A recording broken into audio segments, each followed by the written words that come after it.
അപ്പൊ അതിൻ്റെ ഒരു എക്സ്പീരിയൻസ് ഒക്കെ ഇതിൽ വന്നിട്ടുണ്ട്.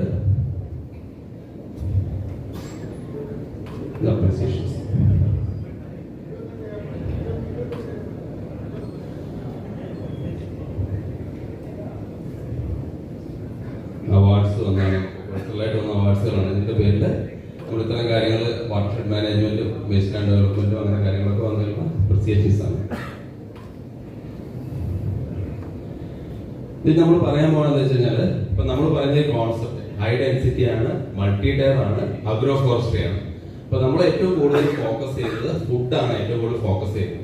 അപ്പൊ നമ്മുടെ കാഴ്ചപ്പാട് എന്താ വെച്ചാൽ നമ്മുടെ എല്ലാ വീടുകളിലും ഒരു ചെറിയ കുട്ടിവനങ്ങൾ ഉണ്ടാകുക, അത് പ്രൊഡക്റ്റീവ് ആകുക. അപ്പൊ ഇതിൽ നമ്മൾ എപ്പോഴും ഏറ്റവും കൂടുതൽ ഫോക്കസ് ചെയ്യുന്നത് എന്താ വെച്ച് കഴിഞ്ഞാൽ കൂടുതൽ ഫ്രൂട്ട് ട്രീസ് ആയിരിക്കും. അതിന്റെ ഒപ്പം തന്നെ അതിൽ പെസ്റ്റ് റിപ്പലൻസ് ഉണ്ടാവും, മിനറൽ അക്യുമുലേറ്റേഴ്സ് ഉണ്ടാവും, അതുപോലെ ഇതെല്ലാം കൂടെ മിക്സ് ചെയ്ത് മെഡിസിനൽ പ്ലാന്റ്സ് എല്ലാം ഇൻക്ലൂഡ് ചെയ്യാൻ പറ്റും. അപ്പൊ അതിൽ നമ്മൾ എങ്ങനെയാണ് പറയുന്നത് പറയാം. ഞങ്ങൾ സാധാരണ ഇതിന് ഇപ്പൊ ഞങ്ങൾ കൂട്ടായ്മയായതുകൊണ്ട് ഞങ്ങൾ ഇത്രയൊരു കോൺസെപ്റ്റ് വന്നപ്പോൾ ഇതിനൊരു ട്രെയിനിങ് കൊടുക്കുന്ന ഒരു മൊഡ്യൂളൊക്കെ ഉണ്ട്. അപ്പൊ അതാണ് നമ്മൾ എക്സ്പ്ലെയിൻ ചെയ്യുന്നത്, നമ്മൾ പറയുന്നു. അപ്പൊ ഞങ്ങൾ എപ്പോഴും ഫസ്റ്റ് കേസ് ഇതുവരെ നമ്മളിതിൽ പുതിയൊരു കോൺസെപ്റ്റ് കാര്യമായിട്ട് ഡിസ്കസ് ചെയ്യാത്തൊരു സാധനമായതുകൊണ്ട് നമ്മൾ ഫസ്റ്റ് കേസ് ആയിട്ട് ഇതിന് എപ്പോഴും കമ്പൽസറി ആയിട്ട് ട്രെയിനിങ് എപ്പോഴും ഞങ്ങൾ നടത്താറുണ്ട്. അപ്പൊ അതിൽ നമ്മൾ ട്രെയിനിങ് നടത്തുക എന്ന് വെച്ച് കഴിഞ്ഞാൽ ഫീൽഡ് ട്രെയിനിങ് ആണ് നടത്തുക. അപ്പൊ അതിൽ നമ്മൾ സാധാരണ ഗതിയിൽ ഒരു ട്രെയിനിങ് വെച്ച് കഴിഞ്ഞാൽ നമ്മളൊരു 8 ഫീൽഡ് 9 ഫീൽഡൊക്കെ വിസിറ്റ് ചെയ്യും. അപ്പം അതിന്റെ ഒരു കോൺസെപ്റ്റ്, അതൊരു ബേസ് എന്താണ് ഫോറസ്റ്റ്, അതിന്റെ ഓരോ സ്റ്റെപ്പുകളും ശരിക്കും നമുക്ക് ഫീൽ ചെയ്യുന്ന രീതിയിൽ, വെറുതെ ഇങ്ങനെ ആൾക്കാർ പറയല്ല, അത് പറയുന്നവർ മുഴുവനും യഥാർത്ഥത്തിൽ അത് ചെയ്തു പരിചയമുള്ള ആൾക്കാരാണ് അതിന്റെ എക്സ്പ്ലനേഷൻ നടത്തുക.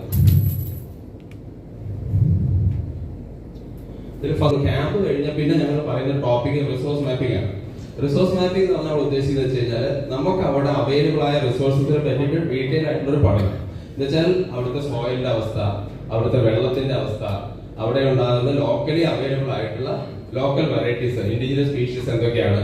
നമ്മൾ ഏറ്റവും കൂടുതൽ പ്രൊമോട്ട് ചെയ്യുന്ന ഇൻഡിജിനസ് സ്പീഷീസ് ആണ്. അപ്പം അവിടെ ലോക്കലി ഹെൽത്തി ആയിട്ട് വളരുന്ന, ഇപ്പൊ ഫ്രൂട്ട് ട്രീസ് ആയതുകൊണ്ട് തന്നെ നമ്മൾ ഫ്രൂട്ട് ട്രീസിൽ ഏറ്റവും നന്നായിട്ട് വളരുന്ന ട്രീസ്. കാരണം നമുക്ക് ഓരോ ഏരിയയിൽ അതിങ്ങനെ വേരി ചെയ്തുകൊണ്ടിരിക്കും, അതിന്റെ ഒരു പ്രൊഡക്ഷനും അതിന്റെ എല്ലാ കാര്യങ്ങളും വ്യത്യാസപ്പെട്ടിരിക്കും. അപ്പൊ എല്ലാം മാക്സിമം സാധനങ്ങൾ അതിൽ വെള്ളം എടുക്കുകയാണെങ്കിൽ നമ്മൾ ഏത് ടൈപ്പ് വെള്ളം ഉപയോഗിക്കുന്നത്, ഇപ്പം ബോർവെല്ലാണോ ഓപ്പൺ വെല്ലാണോ, അതുപോലെ നമ്മളിപ്പോ റെയിൻ വാട്ടർ ഹാർവസ്റ്റർ ആണോ, അത്തരം കാര്യങ്ങളെല്ലാം നമ്മൾ ഡീറ്റെയിൽ ആയിട്ട് ഡിസ്കസ് ചെയ്യണം. പിന്നെ നെക്സ്റ്റ് സ്റ്റെപ്പ് വരുമ്പോൾ നമ്മൾ കൃത്യമായിട്ടൊരു പ്ലാനിങ് ഉണ്ടാകും. ഇത് പ്ലാൻ ചെയ്യുമ്പോൾ നമ്മൾ എന്നാണ് ഇംപ്ലിമെന്റ് ചെയ്യുന്നത്, അതിന് ഓരോ സമയത്ത് അതിന് മുമ്പ് എന്തൊക്കെയാണ് ചെയ്യേണ്ടത്, അങ്ങനെ കൃത്യമായിട്ടൊരു പ്ലാൻ ഉണ്ടാക്കിയിട്ടാണ് നമ്മളതിൽ വർക്ക് ചെയ്യുക.